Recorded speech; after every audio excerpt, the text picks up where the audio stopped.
One dark night, a girl named Alia had a dream. Two guys in black were discussing bad dreams and pills for better sleep. One of the guys in black replied that he didn't take pills, to which his comrade asked what he was doing with the nightmares. When asked about the nightmares, the guy replied that it was his past and he was tired of running away from it. The two men in black looked at each other very carefully and intently. One of them said, "Apparently it's because of your father, or at least I think so." The boy wondered if his father was the monster everyone thought he was, how he was different from him. He wanted answers that no one else could give.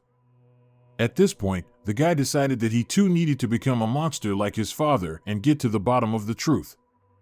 One beautiful morning, the alarm clock in Alia's room rang loudly, but the girl would not wake up. The alarm clock played long and loud that the girl had to cover her ears, but she could no longer sleep. After the alarm, the phone just rang, and the girl picked up the phone. She heard, "Well, finally, just don't tell me that you're still asleep." It was a friend of Ali. The girl was surprised that her phone rang so early, but her friend began to shout that she called late, for Alia swore last night she would set the alarm for 6:30 in the morning. The girl looked at her phone and realized that she really overslept. The girl's mood changed abruptly. She cried and asked her friend for forgiveness. The girl tried to get dressed very quickly and rushed to the meeting.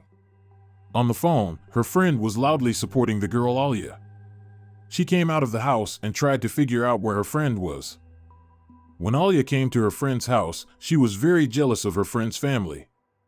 She liked that her friend's family was very large and full, everyone loved and understood each other, and the house was full of life. The girl carefully looked at the pictures in her friend's house and also understood that in her friend's family reigns a quiet peace. Then, in order not to be sad, the girl decided to meet a handsome guy. She hated sitting at home. She got ready and called for the elevator. While she was waiting for him, she was flying in her thoughts. Alia came to meet her boyfriend and decided to scare him, but the guy did not react at all. He was indignant that the girl was sleepy, and how could she sleep for so long? The guy, as a gentleman, offered the girl his rain umbrella. The guy was very happy to meet the girl, and she smiled at him just as sweetly. They walked around the beautiful evening city and had a nice conversation. Then the guy abruptly decides to hug the girl, to which she was surprised at first, but then smiled. Alia's girlfriend was already watching the hugging of Alia and the guy. She shouted at them that the guy was letting himself in too much and that the girl was ruining their family. The situation seemed ridiculous to Alia because it was just her friend, but the guy's girlfriend kept screaming loudly and complaining about the guy. The guy was silent at first, and then he said that that's not how the girl explained it. His girlfriend's reaction was loud and pathetic. The girl first yelled at the guy and then told him to choose either his girlfriend or her. At one point the girl got very upset. She cried and then yelled again for a while. As the girl was leaving, the guy shouted a little in her wake, but decided not to run after her. Alia asked the guy if he had evening plans with his girlfriend, and apparently she messed everything up in their relationship, to which the guy replied that everything was fine. Alia was just a student at the local university. She did not particularly like studying and considered it a tedious occupation. Before leaving for the university, the girl looked at the guy one more time and asked if he was okay, but she never heard back. She came to the study, having met her friends, but she was flying in her thoughts and was upset. Then the girl supported Alia, and she went to class with a smile. The bell rang and everyone had to go to their classes. The girl sat at her desk and was sad. She was bored. She didn't know what to do. She just tried not to fall asleep in class. She even wrote notes to her classmates. Time passed slowly, but the hour of gymnastics came, and the girl seemed to even start smiling. Many in the class loved this subject. All happily went to it. Satisfied, Alia came to the theatrical gymnastics group. Many girls from the group laughed at the fact that the girl came to their group. After classes on a dark late afternoon, the girl took the umbrella that a friend had given her and went outside. There was a dark, scary park that the girl had to walk through the downpour and bad weather. In fact, the girl was afraid to walk alone late at night, so she tried to listen to every rustle and sound. At that moment, the girl heard the creak of a child's swing and saw the silhouette of a hooded man on it. Sensing the danger, the girl continued walking to her house and decided to do everything she could to get inside as quickly as possible. Once home, Alya went to the window to see who was there on the playground swing. When she opened the curtains, she saw the same guy on the playground, swinging on the children's swing. At this point, a loud text message notification came to the girl, which really scared her. After closing the window with curtains, Alya decides to take the phone and read the incoming message. What she saw on her phone shocked the girl, and she watched the texts carefully. Meanwhile, a guy from the street stood in front of the girl's house and just stood in the rain. One dark night, I had very scary nightmares. A guy named Anton woke up from a bad dream and was wiping sweat from his face. Lately, the boy has noticed that he has been having bad scary dreams very often. But most importantly, he doesn't remember what was in them after a few minutes.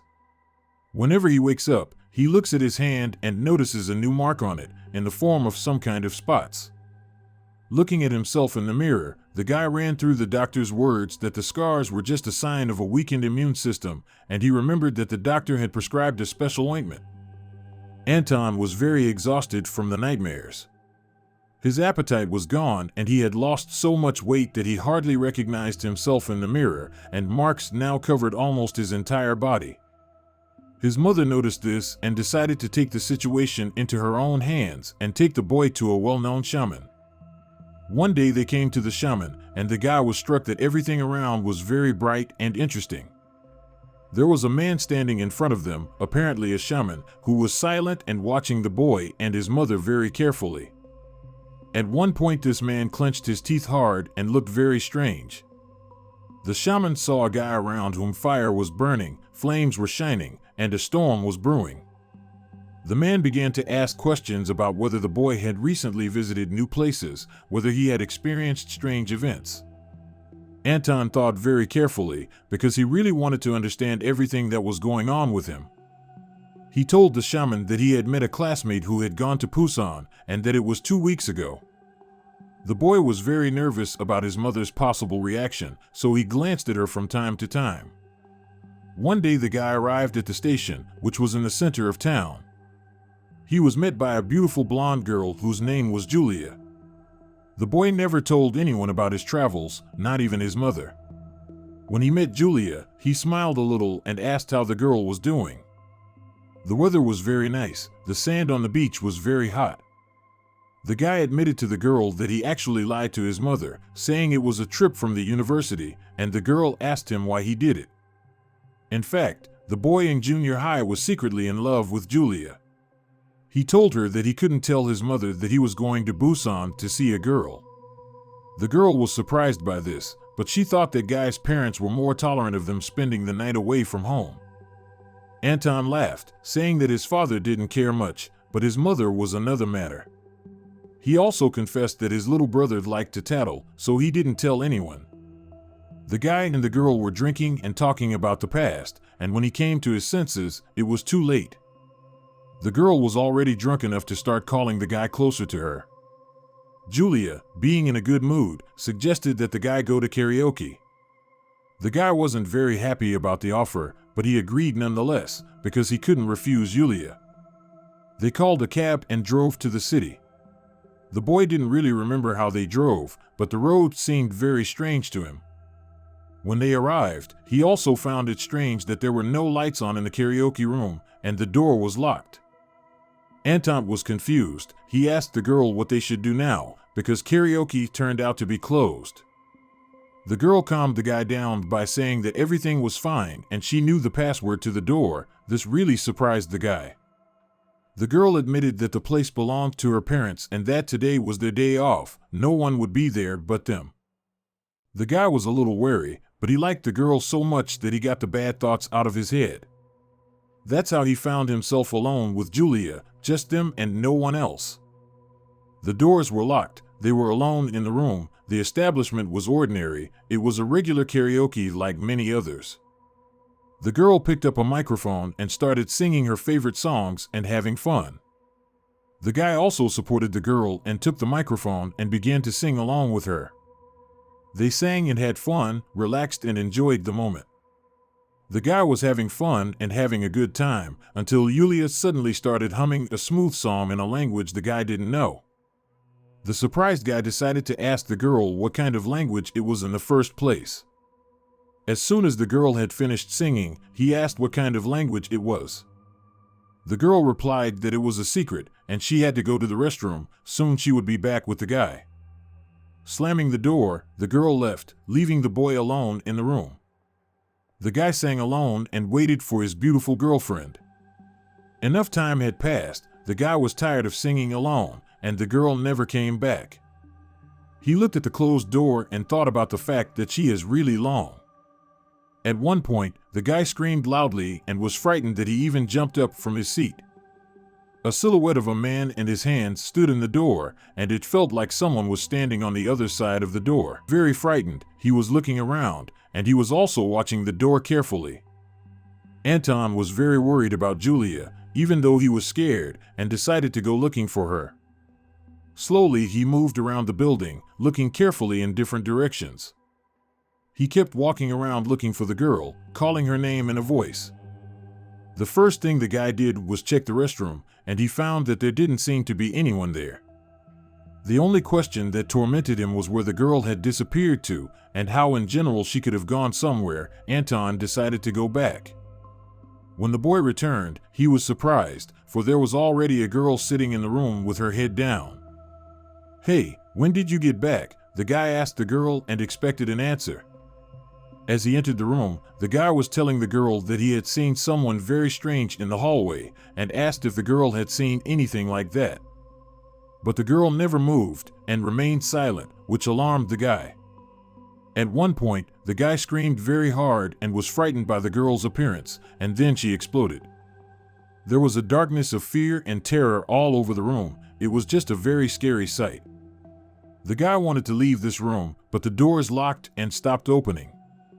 A scary creature appeared on the TV screen, which really scared the guy, and he kept screaming. A frightened Anton tried with all his might to get out of that scary room. But unfortunately, the doors were locked and he couldn't open them, at which point the guy noticed a fire extinguisher nearby. He grabbed a fire extinguisher in his hands and started hitting the doors to get out. The guy pounded on the door with all his might with a fire extinguisher, trying to open the door that kept him trapped in fear and terror. Anton still managed to kick the doors down with a few repeated hard blows. Anton was already exhausted and had very little energy, and the situation around him was very scary and unpleasant. Looking at the door, he noticed something strange hanging from the top of the door, very much like hair. The guy's eyes were filled with fear and dread. He was already regretting that he had even gone and been in that place. Strange, from above the doors came down a little lower. It turned out to be an incomprehensible, scary creature. All this horror turned out to be just a dream of a guy who fell asleep. Julia began to wake the boy up in a surprised tone, not understanding why he had fallen asleep. She looked at the guy who was lying frightened and thought he was too drunk. But the guy remained silent because he was in very deep shock. He kept looking at the very doors where a few minutes ago he had seen a terrifying creature of fear and terror. The guy wanted to get out of that place as soon as possible. He practically ran all the way to the hotel. The shaman listened to the boy's story and watched him carefully, wondering what to say to him. After pausing for a while longer, the shaman spoke, saying that it looked like something terrible had happened in that karaoke, and the ghost was trying to do something about it. He also explained that the song his friend sang in a language he did not understand was actually a ritual. The guy was very surprised by the words and facts that the shaman reported. He wanted to scream that she couldn't have done that. But everything the shaman said made a lot of sense, so the guy decided to bite his tongue and keep quiet. The shaman told the boy to carry the talisman with him while the shaman prepared for the exorcism. And it seems that the talisman really worked, because the boy's nightmares stopped. In fact, the guy really wanted to call Julia and talk to her, but he had no energy left. A few days later, one day later, the guy's phone rang. He was very surprised, because it was the same girl Julia who called him. When he picked up the phone, he heard the girl complaining that she had finally reached him, that she had been trying to reach him for a long time, but had had no luck. The girl said that she was very worried about the whole situation, and she was very uncomfortable talking about it, but she was very anxious. Julia asked Anton what he meant that day. She was referring to his past, that his house had burned down when they were in high school, and that he had lost his brother and mother in the fire. The girl wondered who he was with now. Who was the guy living with at the moment? This made the guy very nervous and a little scared and anxious. One sunny day, Mrs. Luda was standing outside her house, looking intently around at the garden. Mrs. Luda was an excellent psychologist on staff. She was also very fond of helping the elderly. Misai Luda was the owner of the largest nursing home in the state. She believes that in this way she brings peace to the hearts of teenagers, bringing them back to their parents as pure and innocent children again. The woman wanted to be the best at it, so she hired decent staff who cared and loved. The nursing home was the best specialist for troubled teens. After the home, the children were new people. One beautiful sunny day, the family went out on very important business in their car. She was upset and was complaining to herself under her breath. The parents got tired of their daughter not listening to them and told her to shut up. As it turned out, the girl was very combative. She shouted at her parents very strongly and tried to prove her point. The girl showed her wounds and said that she was not the one who started the fight in the first place. The father was very angry with his daughter, so he was very rude to her, always raising his tone. After some of the things her father said, the girl stopped talking and just stared at the road. The wife noticed the abrupt silence in the family and told her husband not to be so rude. At this point, Lisa became very furious and clenched her teeth. The girl was so angry that she very rudely told her mother to shut her mouth. 10 minutes later, the father arrived at the same house to turn in his daughter and forced her out of the car. The father walked his daughter all the way, as the girl might have run away, and then pushed her onto the grounds of the nursing home. The father continued to shout rudely at his daughter because he was very unhappy with her behavior.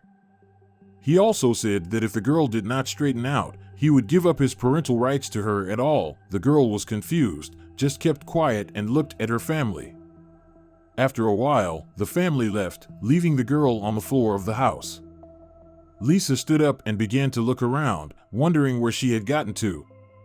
At one point, a madam from that very house crept up to the girl and said hello to her. Then other girls also came up and wished the girl good luck. She looked at everyone very long and carefully, trying to understand why they were dressed that way. The woman at home gave the girl a tour, saying that the girl will live here for 1 month, as well as to take care of the elderly. The girl began to resent the fact that she was not supposed to do anything, much less take care of old people. She also saw others taking care of the elderly in the house. The girl had to spend time with them, and she wondered why she should be the one sitting with them. As the girl was dressing one of the grannies at home, someone knocked on the door and the girl was frightened and then fell down. At this point, the woman of the house came in and told the girl to take it seriously, for this is now Lisa's full-time job. The girl didn't want to work or stay with the old people for a month, so she decided to call her father. At one point, the girl's phone is ripped out of her friend by an educator at home. She told the girl that phones were forbidden in the house and she had to confiscate it from the girl. Lisa was very upset and looked angrily at the woman educator. When the woman started to leave, Lisa yelled after her that she would not stay in the house and that they had no right to take the phone. The woman educator brought the girl to show her her main goal. Also, the woman said that the girl will personally watch this grandmother for a month. Her name was Nastia. She was not very tall, and she was not very fat. The girl immediately smelled an unpleasant odor of old age or waste when she walked in on her grandmother. The girl was shocked by her grandmother, and she watched her closely with her gaze. She watched her closely as she ate and opened her mouth with difficulty. Lisa was shocked because she was fed very strangely. Her mouth was all dirty and she felt like she was choking. And at the end, she spit out half of her food. After that, Granny threw her gaze at the girl, trying to understand who was standing in front of her. At one point, Grandma Nastia suddenly got to the girl's face and began to squeeze her. She squeezed the girl's cheeks, as well as her figure, while Lisa stood silent and motionless at this point. Grandma touched the whole girl with her dirty hands. Lisa was very disgusted, so she was indignant and said she was disgusted. After a while, the girl could no longer tolerate the old woman's touch and sharply turned on and began to shout that she had to put her filthy hands away. The grandmother stopped to touch the girl, smiled and apologized to her, explaining her behavior by saying that the girl was just very nice. This situation confused the girl, and especially the granny's smile at the end. That beautiful warm evening, the girl was lying on the grass in the garden and decided to call her girlfriends. As it turned out, the girl had a spare phone. When Lisa called her friends on the video, they laughed and joked about the girl and her situation. The girl did not pay attention to the jokes and laughed merrily with her friends, asking one of her friends what kind of scary dress she was wearing. The girl decided to tell them about the conditions in which she lived and also showed them that she was surrounded by a huge fence with barbed wire and she felt like she was in prison. She also complained to her friends that her phone had been taken away, but she was not stupid and had 2 phones. At the moment of the conversation in the phone, girl abruptly appeared the senior manager of the house, the girl's tutor.